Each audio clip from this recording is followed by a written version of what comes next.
YouTube, back with another video, back to the tutorial videos. I'm Everett and this is Everybody Way TV.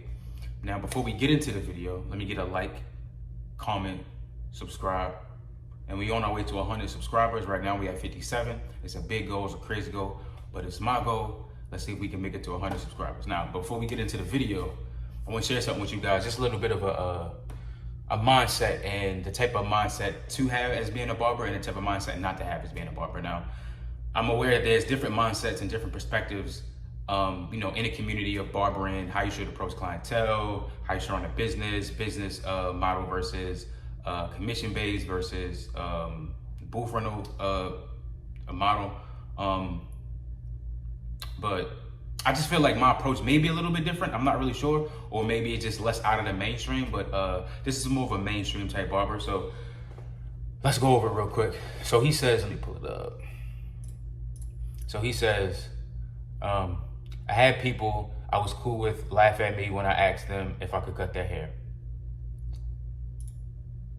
I remember one time I had someone I was cool with walk into my barbershop and I asked him, quote, "Where do you get your hair cut at, bro?" Want to know what he said? In the most conceding tone, he goes, "Not here." And then him and his buddy, he came into the shop with, started laughing.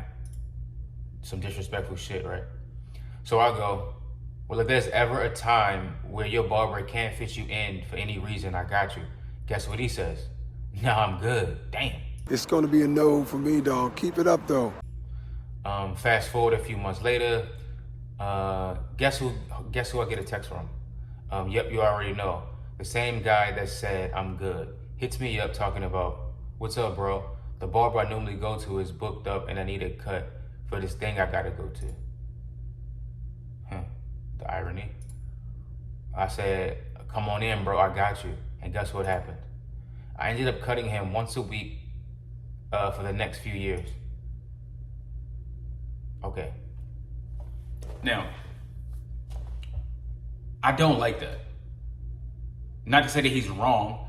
If he's right in his soul and that makes him feel good, to know that he locked in a client that once did something like that, that's on him. But for me personally, I feel like there's 7 billion people on this planet. There's enough heads for every barber to cut somebody and get all the money that they need. So there's no reason to be desperate for clientele. Definitely put your work in and definitely you want to get clientele, but there's the difference between, marketing and putting out good work and word of mouth and, working to get clientele, but you want to get clientele that respects you. And when they respect you, they respect your time. Now at the beginning of the situation, the dude just like disrespected him. There's ways to tell a person that you're good on their services without actually disrespecting them in a condescending way, right? And the way that he did it was in a way of me personally, I would have never took that client. He would have came back to me and he would have been like, "Yo, can you fit me in?" After you just laughed at me when I asked if I can cut your hair humbly. Maybe I wasn't the type of barber that you was looking for at the time. Maybe you wasn't confident in my skills. Maybe the shop was subpar. But for whatever reason, now the same barber that wasn't good enough for you, that you laughed at, now you want your haircut by that barber because now maybe I'm lit now. Maybe I got clientele now. Maybe someone informed you that your perception of me at first was wrong. But now it's too late. For me personally, I feel like maybe it's pride, but I think it's a respect thing, right? And I feel like maybe I would be devaluing myself, my product, and I wouldn't be standing up for myself if I let a person who disrespected me in my craft, in my business essentially, to then double back and then come back and then me be proud that I made that client, that I made that person a client now. I don't really want that person as my client now. Now it's one thing if you say that you don't really mess with me like that, or you know what I mean, I'm not there yet, or you like, "No, I'm good, but I'll check you out." I'd rather you just say something like, "You know what, I'm good right now, bro, but I'll check you out, and then you just never have to hold on to that. And then when you do come back and double back and try to hit me up for a haircut, then it's not that awkwardness because you didn't disrespect me before. You just said, "I'll check you out." What's wrong about that? Why can't you do that? Why you gotta disrespect me and then expect to double back for me to take you as my client and accept you back into my good graces after I already extended the olive branch? You just disrespected me. I don't know, man. Let me know what you guys think about in that comment section. Am I tripping or is he tripping? Am I right or is he wrong? Like, comment, subscribe.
Peace.